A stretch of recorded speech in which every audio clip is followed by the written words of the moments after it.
இன்னைக்கு நம்ம Tata capital ஐபிஓவோட final view தான் வந்து பார்க்க போகிறோம். ஸோ இந்த ஐபிஓ கன்சிடர் பண்ணுறது பெட்டராக இருக்குமா, இந்த ஐபிஓட லேட்டஸ்ட் கிரே மார்க்கெட் ப்ரீமியம் என்ன, ஸோ இந்த ஐபிஓட பியர் கம்பெனிஸஸ் ஃபினான்ஷியல் பெர்ஃபார்மன்ஸ் எப்படி இருக்குது போன்ற அனைத்து விஷயங்களும் நம்ம வந்து டீட்டெயிலாக பார்க்க போகிறோம். ஸோ ஃபஸ்ட்டு இந்த ஐபிஓட இஷ்யூ சைஸ் பார்த்தீங்கன்னா 15,511 கோடி. ஸோ ஒன் ஆஃப் த பெரிய லார்ஜஸ்ட் இஷ்யூ சைஸ் தான் இது ரீசெண்ட் டைம்ஸில். ஸோ இது வந்து பார்த்தீங்கன்னா ஃப்ரெஷ்ஷாக 6,000 கோடிக்கும் ஆஃபர் ஃபார் சேல் மூலமாக 8,665 கோடிக்கான ஷேர்ஸ் வந்து இதில் இஷ்யூ பண்ணுறாங்க. ஸோ அதில் அதிகபட்சமாக பார்த்தீங்கன்னா ஆஃபர் ஃபார் சேல் தான் இருக்குது, ஃப்ரெஷ் இஷ்யூ வந்து கம்மியாக தான் இருக்குது. ஸோ ஆல்ரெடி நம்ம ப்ரீவியஸ் வீடியோவில் பார்த்துருந்தோம், எல்ஐசி இந்த ஐபிஓவில் பெரிய இன்ட்ரெஸ்ட் காமிச்சிருக்கிறதா வந்து இன்ஃபர்மேஷன்ஸ் வருது அப்படின்னு சொல்லிட்டு பெருசாக இன்வெஸ்ட் பண்ண போகிறதா.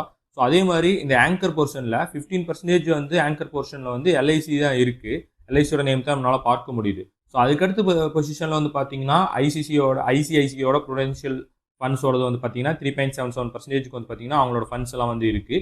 ஸோ அதுக்கடுத்து வந்து பார்த்தீங்கன்னா ஹெச்டிஎஃப்சியோடது இருக்குது, ஆதித்யா பிர்லா சன் லைஃப் அவங்களோடது இருக்குது. ஸோ அதுக்கடுத்து வந்து பார்த்தீங்கன்னா டிஎஸ்பியோடது இருக்குது. ஃபஸ்ட்டு 15 பொசிஷனில் வந்து பார்த்தீங்கன்னா பர்சன்டேஜ் வைஸ் ஆங்கர் போர்ஷனில் வந்து பார்த்தீங்கன்னா ஸோ இவங்கெல்லாம் வந்து இருக்காங்க. ஸோ இது மட்டும் இல்லாமல் சில பிக் நேம்ஸ் வந்து பார்த்தீங்கன்னா இந்த ஆங்கர் இன்வெஸ்டர்ஸோட போர்ஷனில் நம்மளால் பார்க்க முடியுது. ஸோ இவங்க ப்ரொமோட்டர்ஸ் வந்து பார்த்தீங்கன்னா ஐபிஓக்கு பின்னாடி வந்து பார்த்தீங்கன்னா ஆஃபர் ஃபார் சேல் இருந்தாலும் 85.5% வந்து போஸ்ட் ஐபிஓ வந்து பார்த்தீங்கன்னா ஹோல்ட் பண்ணுறாங்க. ஸோ இது வந்து நல்ல ஹெல்த்தியான ப்ரொமோட்டர் ஹோல்டிங் பர்சன்டேஜ் தான்.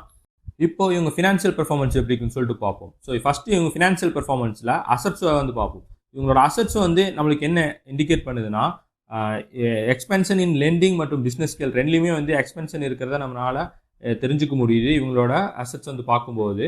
ஸோ அசட் வந்து பார்த்தீங்கன்னா 2024 ஃபினான்ஷியல் இயரில் 31%, 2025 ஃபினான்ஷியல் இயரில் 40% இயர் ஆன் இயர் க்ரோத் வந்து நம்மளால் அசட்ஸில் வந்து பார்க்க முடியுது. ஸோ இவங்களோட டோட்டல் இன்கம், அதாவது வருவாய் ரெவன்யூ வந்து பார்த்தீங்கன்னா ரெவன்யூன்னு நல்ல இம்ப்ரூவ்மெண்ட் நம்மளால் பார்க்க முடியுது, நல்ல இம்ப்ரூவ் ஆயிருக்கு. 2023 ஃபினான்ஷியல் இயர்லேருந்து பார்க்கும்போது 2025 மார்ச் வரைக்கும் பார்க்கும்போது நல்ல இம்ப்ரூவ்மெண்ட் நம்மளால் பார்க்க முடியுது. ஸோ 2024-25 ஃபினான்ஷியல் இயரில் 56% வந்து பார்த்தீங்கன்னா இவங்களோட இன்கம் வந்து க்ரோத் ஆகிருக்கிறது பார்க்க முடியுது. ஸோ 2025-26 ஃபர்ஸ்ட் குவார்ட்டர், அதாவது ஜூன் 30 வரைக்கும் பார்த்தீங்கன்னா 7,691 கோடியாக வந்து பார்த்தீங்கன்னா இவங்களோட ரெவன்யூ வந்து இருக்குது.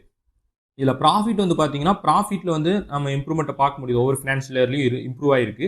2023-25 வரைக்கும் பார்த்தீங்கன்னா இவங்களோட ப்ராஃபிட் வந்து இம்ப்ரூவ் ஆகிருக்கு. 2023-24 மட்டும் பார்த்தீங்கன்னா 13%, 24-25 வந்து பார்த்தீங்கன்னா 10% வந்து பார்த்தீங்கன்னா இவங்களோட ப்ராஃபிட் வந்து உயர்ந்துக்கிறவங்கள பார்க்க முடியுது. பட் கம்பேர் டு ரெவன்யூ, இவங்களோட வருவாயை கூட கம்பேர் பண்ணும்போது இவங்களோட ப்ராஃபிட் வந்து ஸ்லோவர் பேஸாக தான் வந்து பார்த்தீங்கன்னா இம்ப்ரூவ் ரைஸ் ஆகிட்டு இருக்கிறத நம்மளால் புரிஞ்சுக்க முடியுது.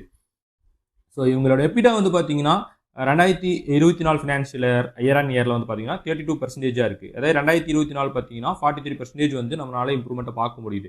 ஸோ இது என்ன நம்மளுக்கு இண்டிகேட் பண்ணுதுன்னா, இவங்களோட ஆப்ரேட்டிங் பெர்ஃபார்மன்ஸ் வந்து பார்த்தீங்கன்னா நல்லா சாலிடாக இருக்குன்னு சொல்லிட்டு இவங்களோட எபிடா வந்து நம்மளுக்கு இண்டிகேட் பண்ணுது. ஸோ இவங்களோட ரிசர்வ்ஸ் அண்ட் சர்ப்ளஸில் பார்க்கும்போது கன்சிஸ்டண்ட்டாக வந்து இவங்களோட ஈக்விட்டி பேஸ் வந்து ஸ்ட்ரென்தனிங் ஆகிட்டு இருக்கிறத நம்மளால் தெரிஞ்சுக்க முடியுது. இப்போ இவங்க பாரோயிங்ஸ் வந்து பார்ப்போம். யூஸ்வலாகவே வந்து பார்த்தீங்கன்னா என்பிஎஃப்சிஸில் வந்து பாரோயிங்ஸ் வந்து ஹையராக தான் இருக்கும். ஸோ இப்போ இந்த ஓவராலாக இவங்க ஃபினான்ஷியல் பெர்ஃபார்மன்ஸ் எப்படின்னு சொல்லிட்டு பார்த்தீங்கன்னா, பாசிட்டிவ்ஸாக பார்த்தீங்கன்னா இவங்களோட அசட் மற்றும் இன்கம் க்ரோத் வந்து பார்த்தீங்கன்னா ஹையராக இருக்குது, நல்லா ஸ்ட்ராங்காக இருக்குது. அது ப்ராஃபிட் வந்து பார்த்தீங்கன்னா கன்சிஸ்டண்ட்டாக ரைஸ் ஆகிட்டு தான் இருக்குது. இவங்க ரிசர்வ்ஸ் மற்றும் நெட்வொர்க் பார்த்தீங்கன்னா நல்லா ஹெல்த்தியாக இருக்குது. எபிடாவும் வந்து பார்த்தீங்கன்னா நல்லா ஷார்ப்பாக இம்ப்ரூவ் ஆகிட்டு இருக்குது நம்மளால் பார்க்க முடியுது. கன்சர்னாக பார்க்க வேண்டிய விஷயம் என்னென்னா, இவங்களோட பேட் மார்ஜின், அதாவது இவங்களோட ரெவன்யூக்கும் ப்ராஃபிட்டுக்கும் ஆன டிஃப்ரென்ஸ் வந்து பார்த்தீங்கன்னா ரொம்ப தின்னாக தான் இருக்குது. ஸோ இது வந்து ஒரு கன்சர்னான விஷயம் தான். ஸோ இப்போ இந்த ஐபிஓவில் ஷேர் ஹோல்டர் கோட்டா இருக்கான்னு கேட்டால் இல்லை. ஸோ இவங்க எம்ப்ளாயி கோட்டா, நீங்கள் ஒரு எம்ப்ளாயியாக இருந்தால் நீங்கள் எம்ப்ளாயி கோட்டாவில் இந்த ஐபிஓவில் அப்ளை பண்ண முடியும். ரீட்டைல் இன்வெஸ்டர்ஸ்க்கு இந்த ஐபிஓவில் 35% வந்து ஒதுக்கியிருக்காங்க. இவங்களோட ரிட்டர்ன் ஆன் ஈக்விட்டி 12.6, இது வந்து மாடரேட் டு குட்டாக இருக்குது. டெப்ட் டு ஈக்விட்டி ரேஷியோ வந்து பார்த்தீங்கன்னா 6.6. யூஸ்வலாக வந்து நம்ம ஆல்ரெடி பார்த்த மாதிரி என்பிஎஃப்சியில் வந்து டெப்ட் வந்து ஹையராக தான் இருக்கும். ஸோ ரிட்டர்ன் ஆன் நெட்வொர்க் வந்து பார்த்தீங்கன்னா 11.2, இது வந்து ஹெல்த்தியாக இருக்குது. ப்ரைஸ் டு புக் வேல்யூ வந்து பார்த்தீங்கன்னா 4.1 இருக்குது. இது வந்து 4 times ஹையர் தான் புக் வேல்யூவாக இருக்குது. ஸோ இதுதான் வந்து இவங்களோட கீ ரேஷியோஸோட பெர்ஃபார்மன்ஸ். இப்போ பியர் கம்பேரிசனுக்கு வருவோம். ஸோ ஆல்ரெடி லிஸ்ட்டாக இருக்கக்கூடிய பியர்ஸ் கூட இவங்க எந்த அளவுக்கு போட்டி போகிறாங்கன்னு சொல்லிட்டு பார்ப்போம். இவங்க என்பிஎஃப்சிங்கனால இவங்க பியர் கம்பெனிஸஸ் Bajaj finance, Shriram finance, Cholamandalam, Sundaram finance போன்ற நிறுவனங்களாக இருக்காங்க. ஸோ ரீசெண்டாக லிஸ்டான ஹெச்டிபி ஃபினான்ஷியல் சர்வீசஸ் லிமிடெட் கூட இவங்களோட ஒன் ஆஃப் த பியர்ஸ் தான். ஸோ இதில் ஃபஸ்ட்டு ரிட்டர்ன் ஆன் நெட்வொர்க் எப்படி இருக்குன்னு சொல்லிட்டு பார்ப்போம். ஸோ இதில் highest return on network percentage வந்து பார்த்தீங்கன்னா சோழமண்டலமோடது இருக்குது, 18.01% இருக்குது. இவங்களுக்கு அடுத்த பொசிஷனில் பஜாஜ் ஃபினான்ஸ், அதுக்கு அடுத்த பொசிஷனில் ஸ்ரீராம் ஃபினான்ஸ் எல்லாம் இருக்காங்க. டாடா கேபிட்டலோடது வந்து பார்த்தீங்கன்னா 11.2 தான் வந்து % தான் வந்து ரிட்டர்ன் ஆன் நெட்வொர்க் தான் இருக்குது. ஸோ இவங்களோட லோயஸ்ட் ரிட்டர்ன் ஆன் நெட்வொர்த் வந்து எல்என்டி ஃபினான்ஸோட தான் இருக்குது 10.34%. ஸோ அதுக்கு அடுத்து வந்து இவங்க தான் இருக்காங்க. ஸோ மற்ற கம்பெனிஸஸ் எல்லாம் இவங்களோட பெட்டரான ரிட்டர்ன் ஆன் நெட்வொர்த்தில் இருக்காங்க அப்படின்னு சொல்லிட்டு நம்மளால் தெரிஞ்சுக்க முடியுது. இவங்களோட இபிஎஸ்மே வந்து பார்த்தீங்கன்னா எல்லா நிறுவனங்களோட லோயஸ்ட் இபிஎஸ் வந்து டாடா கேபிட்டலோட தான் இருக்குது. இப்போ இவங்களோட பி ரேஷியோ வந்து பார்ப்போம். இந்த நிறுவனத்தோட பி ரேஷியோ 33.24 இருக்குது. இந்த பி ரேஷியோவை இவங்க பியர் கம்பெனிஸ் கூட கம்பேர் பண்ணால் இதுக்குலேயே ஹையஸ்ட் பி ரேஷியோ வந்து பார்த்தீங்கன்னா பஜாஜ் ஃபினான்ஸோடது இருக்குது, 34.3 இருக்குது. லோயஸ்ட் வந்து பார்த்தீங்கன்னா ஸ்ரீராம் ஃபினான்ஸோடது 13 இருக்குது. அதுக்கடுத்து வந்து மஹிந்திரா ஃபினான்ஸோடது வந்து 14.5 இருக்குது.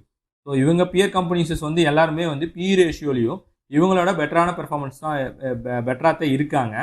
ஸோ இவங்களுக்கு விட ஹையராக இருக்கக்கூடிய ஒரே நிறுவனம் பஜாஜ் ஃபினான்ஸ் தான். ஸோ போத் ரிட்டர்ன் ஆன் நெட்வொர்த்தாக இருக்கட்டும், இபிஎஸ்ஸாக இருக்கட்டும், பிஇயாக இருக்கட்டும், எல்லா நிறுவனங்களும் வந்து இவங்களோட வந்து பெட்டராக பெர்ஃபார்ம் பண்ணிட்டு இருக்காங்கன்னு சொல்லிட்டு நம்மளால் தெரிஞ்சுக்க முடியுது.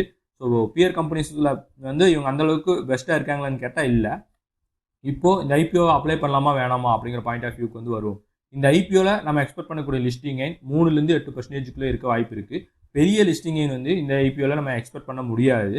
இந்த ஐபிஓக்கு இன்வெஸ்டர்ஸ் வந்து எந்த அளவுக்கு வரவேற்பு தராங்க அப்படிங்கிறத பொறுத்து தான் இந்த ஐபிஓவோட லிஸ்டிங் கெயின் வந்து சேஞ்சஸ் ஆகிறதுக்கான சான்சஸ் இருக்குது. பட் இதுக்கு மார்க்கெட்டோட சுச்சுவேஷனும் வந்து ரொம்ப முக்கிய காரணமாக இருக்கும். ஸோ மார்க்கெட் சுச்சுவேஷன் வந்து லிஸ்டிங் கெயினுக்கு ஃபேவரபுளாக இருந்தால் தான் இந்த ஐபிஓவில் ஒரு டீசெண்டான லிஸ்டிங்கை எக்ஸ்பெக்ட் பண்ண முடியும். இந்த ஐபிஓட லேட்டஸ்ட் ஜிஎம்பி வந்து பார்த்தீங்கன்னா 8 to 13 வரைக்கும் வந்து ட்ரேட் ஆகிட்டு இருக்கு. அதாவது 2.45% to 4% வரைக்கும் ட்ரேட் ஆகிட்டு இருக்கு ரீசெண்டாக இந்த ஐபிஓட ஜிஎம்பி. இந்த ஜிஎம்பி வச்சு நம்மளால என்ன தெரிஞ்சுக்க முடியும்னா இது வந்து 2 to 4% லிஸ்டிங் தரக்கான சான்ஸ் இருக்குன்னு சொல்லிட்டு இந்த ஜிஎம்பி இண்டிகேட் பண்ணுது. ஸோ இந்த ஐபிஓவை நீங்கள் அப்ளை பண்ணுவீங்களா இல்லையா, ஏன் அப்ளை பண்ணுறீங்க இல்லையன்னு சொல்லிட்டு உங்களோட வியூஸை வந்து கமெண்ட் செக்ஷனில் ஷேர் பண்ணுங்கள். இந்த அனாலிசிஸ் பிடிச்சிருந்தா மறக்காமல் இந்த வீடியோக்கு லைக் பண்ணுங்கள், உங்கள் ஃப்ரெண்ட்ஸ்க்கும் இதை ஷேர் பண்ணுங்கள். இந்த இன்ஃபர்மேஷன்ஸ் மாதிரி நிறைய இன்ஃபர்மேஷன்ஸை தெரிஞ்சுக்க மறக்காமல் நம்ம சேனலை சப்ஸ்கிரைப் பண்ணிக்கோங்க. நன்றி.